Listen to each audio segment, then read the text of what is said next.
அஸ்ஸலாமு அலைக்கும். ஜுமா முபாரக். உங்கள் மீது சாந்தியும் சமாதானமும் உண்டாகட்டும். இன்றைய காலை பொழுது உங்கள் அனைவருக்கும் இனிய பொழுதாக அமைய எல்லாம் வல்ல இறைவனை பிரார்த்தித்தவனாக இன்றைக்கும் கோயத்துடைய பல முக்கியமான செய்திகளை பற்றி தான் பார்க்க போகிறோம். வீடியோவை கடைசி வரைக்கும் பாருங்கள். தெரியாத நண்பர்களுக்கும் மறக்காமல் ஷேர் பண்ணுங்கள். வீடியோ பிடிச்சிருந்தா ஒரு லைக் பண்ணுங்கள், சப்ஸ்கிரைப் பண்ணுங்கள், தொடர்ந்தும் சப்போர்ட் பண்ணுங்கள். கோயத்துடைய தினார் மதிப்பம் உள்ளதா பார்த்தலாம். இலங்கைக்கான ரூபாயில் ஒரு தினாரின் மதிப்பு 973 ரூபாய் 71%, இந்தியாவின் ரூபாயில் ஒரு தினாரின் மதிப்பு 270 ரூபாய் 709% உள்ளது. இது அல்முல்லா எக்ஸ்சேஞ்சுடைய அப்ளிகேஷன் ஆன்லைன் ரேட் ஆகும். அல்முல்லா எக்ஸ்சேஞ்ச் ஜமியாக்கள் உள்ள மெஷின் ரேட்டை பார்த்தலாம். இந்தியாவுக்கு 270 ரூபாய் 70%, இலங்கைக்கு 973 ரூபாய் 70% உள்ளது. ஜமியாக்கள் உள்ள மெஷின்களில் நல்ல ரேட் கிடைச்சா போடுங்க. அதே போல் ஜமியாக்கள் உள்ள மெஷின்களையும் அவங்களுடைய அப்ளிகேஷன்லையும் ஒன்றே காலத்தினால் தான் கட்டணமாக அறிவிடுறாங்க. கோயத்துடைய பல எக்ஸ்சேஞ்சுகள்லையுமே அக்கௌண்ட் நம்பரை மறைச்சிடுறாங்க. இதை பற்றியும் உங்களுக்கு தொடர்ந்துமே தெரிய தருது. நீங்கள் ஏதாவது ஒரு புதிய எக்ஸ்சேஞ்சுக்கு பழைய பற்று சீட்டோட போகிறீங்களா இருந்தால் அதில் அக்கௌண்ட் நம்பர் இருக்கா அப்படின்றத செக் பண்ணிக்கோங்க. அப்படி இல்லாத பட்சத்தில் எழுதிட்டு போனாலும் பிழை இல்லாத அக்கௌண்ட் நம்பர் எழுதிட்டு போங்க. ஏதாவது ஒரு நம்பர் பிழைச்சாலும் கூட உங்களுடைய பணம் நாட்டுக்கு போய் சேராது. அந்த பணத்தை திரும்ப பெறணுமா இருந்தால் ரொம்ப நாட்கள் ஆகும். மறுபடியும் கட்டணம் செலுத்த வரும். மறக்காம ஞாபகத்தில் வச்சுக்கோங்க. யுனைடெட் கல்ஃப் எக்ஸ்சேஞ்ச் கார்பரேஷன் இந்தியாவுக்கு பணம் அனுப்ப 750 ஃபீல்ஸும் இலங்கைக்கு பணம் அனுப்ப ஒரு தினாரும் கட்டணமாக அறவிடுறாங்க. அல்சாமில் எக்ஸ்சேஞ்ச் கார்பரேஷன் ஒரு தினார் மட்டுமே அறவிடுறாங்க. யூஜே எக்ஸ்சேஞ்ச் கார்பரேஷன் ஒரு தினார் மட்டுமே கட்டணமாக அறவிடுறாங்க. Kuwait Asian international exchange 750 fils மற்றும் ஒரு தினார் போன்ற கட்டணங்களும் அறவிடுறாங்க. குவைத்தில் Al Nada, ARY, Aman exchange, UJ, Al Samil, Ansari exchange, Lulu exchange, Joyalukkas, KB, UAE, Oman exchange, Bahrain exchange, BEC, world street exchange, இது போன்ற இன்னும் பல எக்ஸ்சேஞ்சுகள் இருக்குது. குறிப்பாக இந்த நாட்களில் வெள்ளிக்கிழமை லீவுக்கு போகிறீங்களா இருந்தால் நிச்சயமாக பல எக்ஸ்சேஞ்சுகளை உங்களுக்கும் காணக்கூடியதாக இருக்கும். இது போன்ற பல எக்ஸ்சேஞ்சுகள்லையும் 750 ஃபீல்ஸ், 500 ஃபீல்ஸ், 900 ஃபீல்ஸ், ஒரு தினார் போன்ற வெவ்வேறு கட்டணங்கள் அறவிடுவாங்க. அதே போல் இந்த நாட்களில் இந்தியாவுக்கு 271 ரூபாயிலிருந்து 272 ரூபாய் வரைக்கும் ஒவ்வொரு எக்ஸ்சேஞ்சிலையுமே வழங்குறாங்க. அதே போல் இலங்கைக்கும் 978 ரூபாயிலிருந்து 985 ரூபாய் வரைக்கும் வழங்குறாங்க. ARY exchange, Aman exchange, UJ, Al Samil, அதே போல் அல் ஷஃபா எக்ஸ்சேஞ்ச் ஹவாலியில், இது போன்ற பல எக்ஸ்சேஞ்சுகளையுமே இது போன்ற நல்ல ரேட் தான் கொடுக்குறாங்க. குறிப்பாக இன்றைக்கி லீவில் போனீங்கன்னா மறக்காமல் எந்த எக்ஸ்சேஞ்சில் நல்ல ரேட் கொடுக்குறாங்க அப்படின்றதையும் கமெண்டில் தெரிவிங்க. முடிந்த வரைக்கும் பணிப்பெண்களுக்கும் இந்த வாய்ப்பை பெற்றுக் கொடுங்க ஓட்டுநர்கள். குவைத்துடைய தங்க விலையை பார்த்துடலாம். 1 கிராம் 18 கேரட் தங்கத்தின் விலை 17 தினார் 582 ஃபீல்ஸ். 1 கிராம் 21 கேரட் தங்கத்தின் விலை 20 தினார் 512 ஃபீல்ஸ். 1 கிராம் 22 கேரட் தங்கத்தின் விலை 22 தினார் 750 ஃபீல்ஸ். 1 கிராம் 24 கேரட் தூய தங்கத்தின் விலை 23 தினார் 442 ஃபீல்ஸ். மறுபடியும் 350 ஃபீல்ஸால தங்க விலை குறைஞ்சிருக்குது. இந்த நாட்களில் அவசரமாக நாட்டுக்கு போக தயார் நிலையில் இருக்கிறவங்க தங்கம் விலை கொடுத்து வாங்கிக்கோங்க. ஏன்னா நம்ம நாட்டோட கம்பேர் பண்ணும்போது, இந்தியாவோ இலங்கையோ கம்பேர் பண்ணும்போது இங்கே விலை கம்மியாக தான் இருக்குது. ஆனால் இந்த நாட்டில் இருந்த விலையை பார்க்கும்போது இப்போ விலை அதிகரிச்சிருக்குது. இலங்கையர் வெட்கம், வேதனை, கேவலம், அவமானம். உண்மையிலேயே அவங்களோட கம்பேர் பண்ணும்போது நம்ம யோக்கியமானவர்கள் இல்லை அப்படின்னு ஒரு செய்தி. அதே போல் இன்றைய தினம் பாதுகாப்பு சோதனைகள் மிக தீவிரமாக இருக்கும். குறிப்பாக வெள்ளிக்கிழமை நாட்களில் தவறான விடயங்களுக்கு எதிரான சட்ட நடவடிக்கைகள் கடுமையாக இருக்கும். களத்தில் வந்திருக்கின்ற குவைத் செய்தி சேவை ஹப்பாஸ் பொது மன்னிப்பை பற்றிய அவேர்னஸ் ஆரம்பமாகி உள்ளது. ஏன் தப்பி ஓடினார்கள், காரணம் என்ன, அதை பற்றிய விளக்கமும் ஒரு சிலர் சமூக ஊடகங்களில் பதிவிட்டிருக்கின்றார்கள். இது பற்றிய பல முக்கியமான செய்திகள் இருக்குது. அதோடு சேர்த்து பிரதான செய்திகளையும் பார்த்துடலாம். வெளியே போகாதீங்க, மிகப்பெரிய ஆபத்தான சூழல் எதிர்வரும் 60 நாட்களுக்கு பிறகு. டாக்டர் காலித் சாக் ஈராக், குவைத், சவுதி அரேபியா மற்றும் லிபியா ஆகிய நாடுகள் உலகிலேயே அதிக வெப்பநிலைக்கு போட்டியிட தயாராகின்றது என்று தெரிவித்திருக்கின்றார். எதிர்வரும் நாட்களில் ரொம்ப அதிகமான வெப்பநிலையை எதிர்கொள்ள போகும் நாடுகளில் குவைத்தும் அடங்கி இருக்குது. வெளியில் போகிறது ரொம்ப கவனம். வெயிலில் போனீங்கன்னா நிச்சயமாக அதிகமான பாதிப்புகள் இருக்கும். அதே போல் வண்டிகளில் சார்ஜர்லேயே வயரை மாட்டி வைக்கிறது, பவர் பேங்க் வைக்கிறது, பர்ஃப்யூம் வைக்கிறது, இந்த மாதிரி தவறுகளை இனி வரும் நாட்களில் பண்ணாதீங்க. சார்ஜர் வயரை வண்டியிலே அடிச்சு வச்சிருந்ததால என்ன நிலைமைன்னு பாருங்க. والله العظيم ما انصحكم تخلوا اي شاحن في السياره. اقسم بالله لما خرجت كذا في الصدفه واروح البقاله يعني سيارتي حرقت. شايفين شابك الشاحن في السياره وخليته ومشيت. الحين جالس يحرق. சார்ஜரில் வண்டியில் நீங்கள் சார்ஜில் அடிக்கிறீங்கன்னா அதுக்கப்புறம் சார்ஜர் ஒயரை கழட்டிடுங்க, வண்டியிலே வைக்காதீங்க. அதே மாதிரி முடிஞ்ச வரைக்கும் ஒரிஜினல் கேபிள் யூஸ் பண்ணுங்கள், லோக்கல் கேபிள் யூஸ் பண்ணுறது தவிர்த்துக்கோங்க. இன்னொரு முக்கியமான தகவல், இன்றைய தினம் அவென்யூஸ், நாளைய தினம் அவென்யூஸ் போகிறீங்களா இருந்தால் தயவு செய்து பார்க்கினுக்குள்ளேயே ஸ்டே பண்ணாதீங்க. ஓட்டுநர்கள் முடிஞ்ச வரைக்கும் ட்ராப் பண்ணிவிட்டு வெளியே வந்துடுங்க, பார்க்கினை விட்டு வெளியே வண்டி எடுத்துகிட்டு வந்துடுங்க. இல்லைன்னா கடைசி நேரத்தில் எக்ஸிட் ஆகும்போது மிகப்பெரிய டிராஃபிக்கை சந்திக்க வரும். இந்த நாட்களில் அந்த நிலைமை தான் இருக்குது. குவைத்துடைய உள்துறை அமைச்சகம் 6ஆம் மாதம் 17ஆம் தேதிக்கு பிறகு அதிகப்படியான சோதனைகள் இருக்கும் அப்படின்னு தெரிவிக்கிறாங்க. குறிப்பாக அக்காமா இல்லாமல் இந்த நாட்டில் தங்கி இருக்கிறவங்க, வீடுகளில் வேலை செய்கிறவங்க, வீட்டுக்குள்ளே இருக்கிறவங்க, அவங்களுக்கு பெரிய அளவான பாதிப்பு இருக்க போகிறது இல்லை. ஏன்னா வீட்டுக்குள்ளே சோதனை பண்ண மாட்டாங்க. ஆனால் வெளியில் தங்கி இருக்கிறவங்க, மாதாந்திர வேலைக்கு போகிறவங்க, நாளாந்திர வேலைக்கு போகிறவங்க, ரோடுகளில் நடமாடும் போது சோதனைகளில் பிடிபட்டால் நிச்சயமாக ஃபிங்கர் வச்சு நாடு கடத்துவாங்க. குறைஞ்சது அந்த முந்தைய காலம் மாதிரி 1 மாதமோ அல்லது 1.5 மாதமோ 10 நாளோ ஜெயிலில் வச்சு சாப்பர் ஜெயிலுக்கு மாற்றி அதுக்கப்புறமா நாடு கடத்துவாங்க. அதே போல் இந்த நாட்களில் மிக முக்கியமான தகவல் என்னென்னா, குவைத்தில் சட்ட நடவடிக்கைகளை இன்னும் அதிகரிச்சிருக்கிறாங்க. இதில் குறிப்பாக வெளியில் இந்த காதிமில் ஷூனில் வெளியில் வேலை பார்க்குறவங்க, டெலிவரி ஓட்டுநர்கள், ப்ரைவேட் டாக்ஸி ஓட்டுநர்கள், இந்த மாதிரி நபர்களுக்கு தான் மிகப்பெரிய ஆபத்தான சூழல் இருக்குது. ஏன்னா எதிர்வரும் நாட்களில் கடுமையான சோதனை இருக்கும். நான் வளமையாக சொல்கிறது தான், நானே ராஜா நானே மந்திரி, அதுதான் இப்போதைய ஆட்சி. பாராளுமன்றம் இல்லை, விவாதங்கள் இல்லை. அதால் எந்த ஒரு சட்டங்களும் இப்போதைக்கு சிபாரிசு பண்ணி கலந்தாலோசித்து அதற்கு பிறகு நடைமுறைக்கு வரப்போகிறது இல்லை. எந்த ஒரு சட்டமாக இருந்தாலும் உடனடியாக நிறைவேற்றப்படுது. மன்னருடைய ஆணையின் பேரில் இப்போதைய சட்டங்கள் அதிரடியாக நிறைவேற்றப்படுது.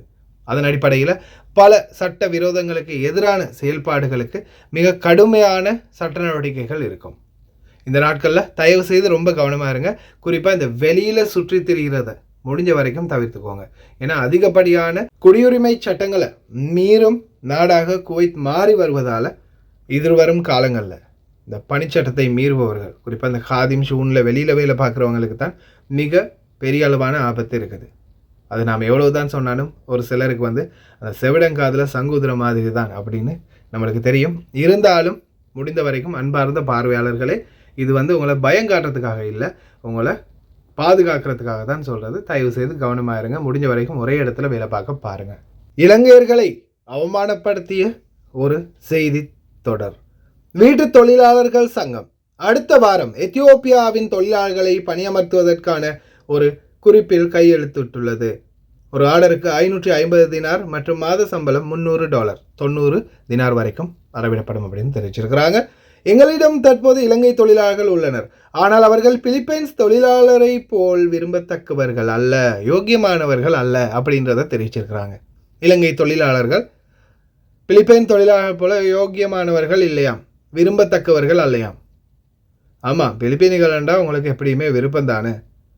இலங்கையர்கள் அவங்க டைப்புக்கு வரமாட்டாங்க, உங்கள் சேட்டைக்கு அவங்க ஆளாக மாட்டாங்க. அப்படி இருக்கிறதால உங்களுக்கு அந்த மாதிரி தோணலாம்.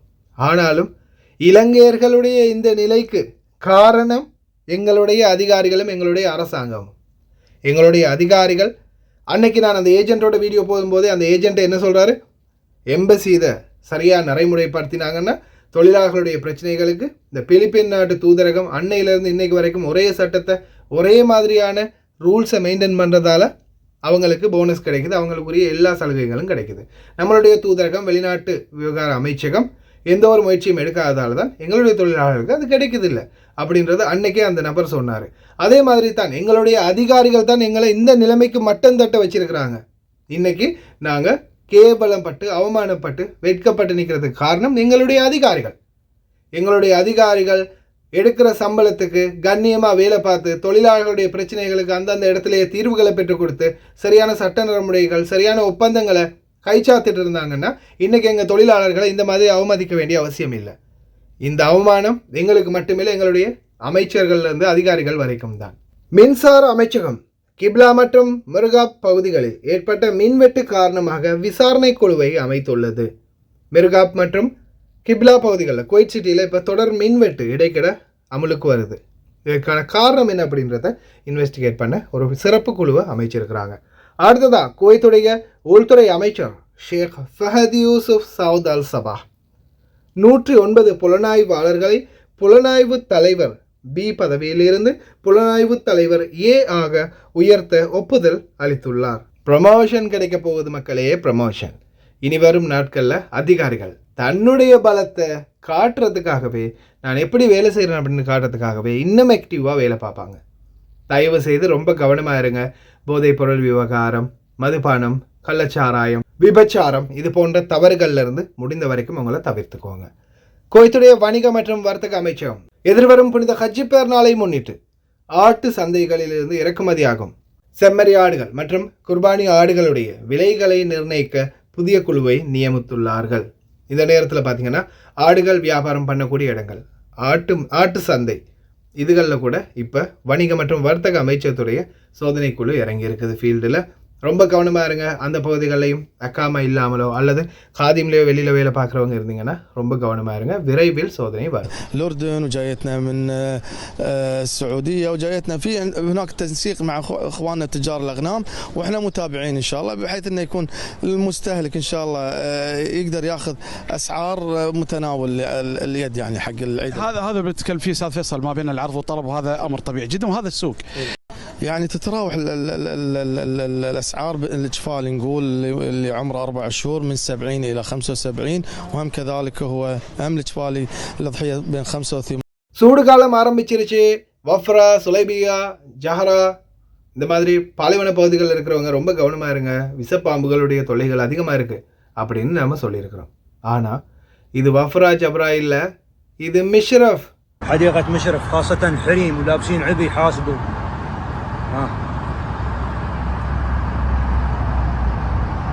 هني واحد زين والثاني هذا عود. وهذا الثاني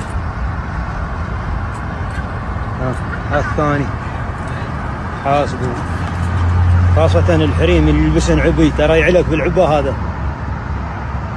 حاسبني يا الحريم. رابع واحد اشوفه اليوم. மிஷ்ரஃப் பகுதி மக்களே, மிஷ்ரஃப் பயானுக்கு பக்கத்தில் இருக்கிற மிஷ்ரஃப்ல ஹதீகாவில் ரொம்ப கவனமாக இருங்க. அல் ஹப்பாஸ் செய்தி சேவை ஜினான் ஆன் இன் த ஃபீல்டு ஆரம்பிச்சிருக்கிறாங்க. பத்திரிகையாளர் ஜினான் தற்போது அவேர்னஸ், பொது மன்னிப்பு சம்பந்தமான அவேர்னஸ், அமெனிஸ்டி சம்பந்தமான அவேர்னஸை இஷ்யூ பண்ணுறதுக்காக, அதுவும் அந்த தெரு ஓரங்களில் நிற்கிற நாள் கூலி வேலையாட்களுக்கு. شنو نفر ها طبعا ملف العمالة شوية وينكتب اسم جنان الزيد. تنظيف؟ ايه وبيت يعني اي الصبح اشوفكم ياخذ الرقم ونسك معك. ينطرون سيارة توقف عشان يدورون اي شغل. رحت شبت، رحت الصليبية، رحت الجهرة، شرطة. شرطة شو يقول؟ انا بيقول كلام هذا حق نفرات. انت ما في اقامه؟ ايوه عادي ما في مشكل. الحمله اسمها بادر، كل واحد يبادر بطريقته الخاصه. كل ما نجي بنوصل رساله هو ينحاش. انا اليوم بادرت ونزلت الميدان وحبيت اني انا ابلغهم هذا الخبر. انت في اقامه ولا ما في؟ في اقامه. في اقامه. انت قول حق فرند اذا ما في اقامه زين الحين مو مشكلة، يروح يقول إن ما في إقامة ما ياخذ فلوس عادي. روبيلات يتسفرون من غير ما يدفعون المبالغ المستحقة، المبالغ المالية. سهل تروح إدارة شؤون الإقامة تقول إني أنا مخالف أو متستر على مخالف إنزين ويحلون الموضوع. 17/6 أول يوم العيد. ايوه هني جيت قبل اول قبل العيد. في مشكله. وفوق هذا أرجع لك العامل مرة ثانية وملفه أبيض. يعني هذه فرصة ذهبية للشخص نفسه أو المتستر، ولكن شلون نوصل لهم؟ أتوقع يا وقت ضي من خلال الذكاء الاصطناعي تقدر إن هي تترجم هذا التقرير بجميع اللغات. حليناها. أنا بس شافوني انحاشوا. ايه شفت شلون؟ انت خوفت الشارع اصلا. أنا خوفت الشارع والله، هدفي إنك كنت نبيل يعني. والله الله يجزاك خير والله. சட்டவிரோத குடியிருப்பாளர்கள் அதிகரிச்சிருக்கிறாங்க, அவங்களை எப்படியாவது இந்த நாட்டில் இருந்து குறைக்கணும் அப்படின்ற வேலை திட்டங்கள், அதே மாதிரி சில விமர்சனங்கள் பதிவாகிட்டு இருக்குது. இந்த நேரத்தில் ஒருத்தர் ஒரு கருத்தை தெரிவிச்சிருக்கிறாரு. பலராலும் வரவேற்கத்தக்க ஒரு கருத்து அது. கண்டிப்பாக விதிமீறல்களில் ஈடுபட்டவர்களின் மனநிலை சரியாக இல்லை. அவன் சொந்தமில்லாத நாட்டில் உட்கார்ந்து இருக்கின்றான். ஏனென்று கேட்டாலும் அவனுக்கு கேட்க யாரும் இல்லை. உன் நிலைமையை சரி செய்யாமல் உட்கார்ந்து என்ன செய்கிறாய் என்று நீங்கள் கேட்டால், இத்தனை நாள் ஏன் நீ உன் குடும்பத்தை விட்டு விலகி இருந்தாய் என்று கேட்டால், அதற்கு பதில், நான் பயணப் பணத்தை கடனாக பெற்றதால் மறுத்துவிட்டேன். ஸ்பான்சர் எனது பணத்தை எடுத்துக்கொண்டார், பின்னர் காணாமல் போனார். வந்து எனக்கு குடியிருப்பு அனுமதியை வழங்க மறுத்துவிட்டார். இறுதியாக தொழிலாளி தனது ஸ்பான்சரிடம் இருந்து நிலைமையை மாற்ற விரும்புகிறான். ஆனால் அவனுடைய நிலைமையை மாற்றி கொடுக்க முதலாளி விரும்பவில்லை. இது எப்படின்னு பார்த்தீங்கன்னா, நிறைய பேர் இன்னைக்கு வரைக்கும் இந்த வீடுகளில் வேலை செய்கிறவங்களா இருந்தாலும் சரி, அநீதி இழைக்கப்பட்டுச்சு, வெளியே வந்தாங்க. தூதரகம் எந்த ஒரு வாய்ப்புகளையும் பெற்றுக் கொடுக்கல. ஏஜென்ட்டுகள், ஏமாற்றுக்காரர்கள் பணத்துக்கு ஆசைப்பட்டு எத்தனையோ பேருடைய வாழ்க்கையில் விளையாடிட்டாங்க. எத்தனையோ பேரை இன்னைக்கு சீரழிய விட்டுட்டாங்க. அது ஒரு பக்கம். அதே மாதிரி குவைத் நாட்டை பொறுத்தவரையில் இன்னைக்கு வரைக்கும் இந்த காதிம் ஷூன் வெளியில் அக்காம அடித்து வியாபாரம் பண்ணுற வேலை இன்னைக்கு வரைக்கும் நடைமுறையிலே தான் இருக்குது. நிறைய பேர் என்ன பண்ணுறாங்க, வந்து அக்காம அடித்து கொள்கிறாங்க. அடித்து பணத்தை கொடுத்து எல்லாம் முடிஞ்சதுக்கு பிறகு சில கபீல்கள் அக்காமா அடித்து கொடுத்து அடுத்த மாதமே இன்ஹாஷ் அப்படின்னு கேஸை போட்டு அவங்கள கேன்சல் பண்ணி விட்டுடுறாங்க. அதுக்கப்புறம் இன்னொரு தொழிலாளர் கிட்டத்தட்ட இப்போ ரீசெண்டாக ரிக்காவில் ஒரு நபர் வந்து 6 பேருக்கு அதே மாதிரி பண்ணியிருக்கிறாரு. இங்கே குவைத்துக்குள்ளேயே ரிலீஸ் எடுத்து அக்காமா மாற்றினவங்க 6 பேருக்கு பேக் டு பேக் வந்து கேன்சல் அடித்து எல்லாரும் இன்ஹாஷ் அப்படின்னு கேஸை போட்டுட்டு எல்லார்ட்டையுமே பணத்தை வாங்கியிருக்கிறாரு. இந்த மாதிரி பல தவறுகள் நடக்குது. இனி வரும் காலங்களில் இந்த மாதிரியான முட்டாள்தனமான செயல்பாடுகளில் யாருமே ஈடுபடாதீங்க. முடிஞ்ச வரைக்கும் ஒரே ஒரு இடத்த சூஸ் பண்ணி அந்த இடத்துல அவங்க அக்காமா கீழே வேலை பார்க்க பாருங்கள். வெளியில் அக்காமா அடித்து வேலை செய்கிறது, இந்த வெளி வீசா அப்படின்ற பெயரில் இனி வரும் காலங்களில் குவைட்டுக்கு வாரத்துக்கு முயற்சிக்காதீங்க. ஏன்னா இனி வரும் நாட்களில் அதிகமான சோதனைகள், கெடுபிடிகளும் அதிகமாக இருக்கும். இது வந்து இப்போதைக்கு பார்த்தீங்கன்னா யோசனை பண்ணி சட்டங்களை நியமிக்கிறதுக்கு மக்கள் பிரதிநிதிகளோ குவைத்துடைய பாராளுமன்றமோ இல்லை. எந்த சட்டம் வந்தாலும் அது உடனே அமலுக்கு வரும், மன்னருடைய கட்டுப்பாட்டில் இருக்கிறதால. தயவு செய்து ரொம்ப கவனமாக இருங்க. இன்னும் ஏமாறாதீங்க. இந்த மாதிரி ரெசிடென்சி வயலேட்டர் ஆகாதீங்க.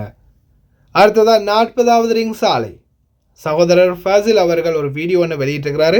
அதிவேக சாலை 40வது ரிங் சாலை, கிங் ஃபஹத் ரோட், வஃப்ரா மற்றும் சபாஹல் அஹமட் நோய்சீப் செல்லக்கூடிய வீதி ஓரமாகவே பெரிய ஒரு பள்ளம் உருவாகி இருக்குது.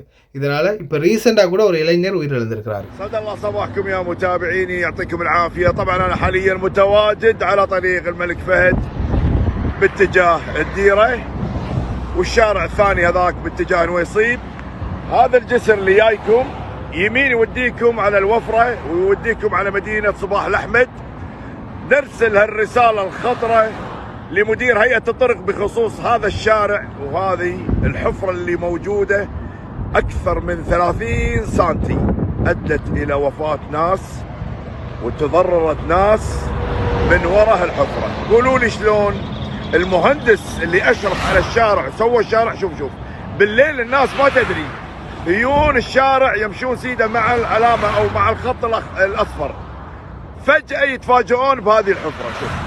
شوفوا أكثر من 30 سنتي حفرة. شوف ايش قاعد يصير فيهم. شفتوا خطرة هذه والله. ما ادري شلون تشتغلون، ما ادري من اللي يشرف على الشوارع ويقول هذا صح وهذا خطأ. يعني ماني عارف ما يزيد الاسفلت. ليش ما تزيدون الاسفلت تقريبا 2 متر مثل ما زدتوا هناك يصير مهني؟ ليش حاطينه مع الخط؟ فالناس عوائل وغيره تزلق بهالحفرة هذه، وشوفوا الناس تتضرر، واللي مات الله يرحمه بسبب بعض المهندسين والمشرفين اللي عندنا. يعني ماني عارف شنو ما حطيتوا الاسفلت، ماني عارف. فارجو تصليح هذه الحفرة العميقة باسرع وقت ممكن. هذا الشارع حيوي، في عوائل ترجع، في ناس، ما نبي بعد ارواح ناس تروح. فارجو انكم تصلحونه وتزيدون الاسفلت تقريبا 2 متر 1.5 متر. وشكرا. கிட்டத்தட்ட 5-6 இன்ச்சு அளவுக்கு அந்த பள்ளம் வந்து சைடில் உருவாகி இருக்குது. ஓட்டுநர்களே ரொம்ப வீதியோட ஓரமாக வந்து வண்டி ஓட்டாதீங்க. அதே போல் வேகத்தை முடிஞ்ச வரைக்கும் குறைச்சிக்கோங்க. இது வந்து பார்த்திங்கன்னா வீதி அபிவிருத்தி அதிகார சபையின் மிகப்பெரிய ஒரு பிழை. ஏன்னா அவங்க அந்த வீதியை ரெடி பண்ணியிருக்கிறாங்க, வீதி நல்லா இருக்குது, ஆனால் அந்த சைடில் உள்ள விளிம்புகளை சரியாக மூடி அந்த இடத்துல உள்ள பள்ளங்களை மூடாமல் விட்டுட்டு போயிருக்காங்க. ரீசெண்டாக ஒரு இளைஞர் அந்த பள்ளத்தில் விழுந்து தான் டேர்ன் ஆகி வாகனம் பிறண்டு போய் கடைசியில் அந்த பக்கத்தில் இருந்த கம்பியில் அடிபட்டு உயிரிழந்திருந்தார். தயவு செய்து ஓட்டுநர்களே ரொம்ப கவனமாக இருங்க. அதே மாதிரி இன்றைக்கி லீவுக்கு போகிறவங்க வெளியில் ரொம்ப கவனமாகவே இருந்துக்கோங்க. ஏன்னா எல்லா பக்கங்கள்லேயும் சோதனைகள் இருக்கும். ஒயிட் பாஸ்போர்ட் கையில் இருந்தால் மறக்காமல் எடுத்துகிட்டு போங்க. சிவில் ஐடியை மறக்காமல் எடுத்துகிட்டு போங்க. ஒயிட் பாஸ்போர்ட்டும் இல்லாமல் ஒன்றும் இல்லாமல் அக்காமல் இல்லாமல் இருக்கிறவங்க கொஞ்சம் கவனமாகவே இருங்க. ஏன்னா பொது மன்னிப்பு காலமாக இருந்தாலும் சட்டவிரோத நபர்களை பிடிக்கிறதுக்கான சோதனை இன்னும் இருக்குது குவைட்டில். ஓகே ஃப்ரெண்ட்ஸ், கடைசி வரைக்கும் பார்த்து எல்லாருக்குமே ரொம்ப நன்றி. தெரியாத நண்பர்கள் நிறைய பேர் இருப்பாங்க, முடிஞ்ச அவங்களுக்கும் ஷேர் பண்ணுங்கள். வீடியோ பிடிச்சிருந்தா மறக்காமல் ஒரு லைக் பண்ணுங்கள், சப்ஸ்கிரைப் பண்ணுங்கள். இன்னொரு நல்ல வீடியோவில் சந்திக்கலாம்.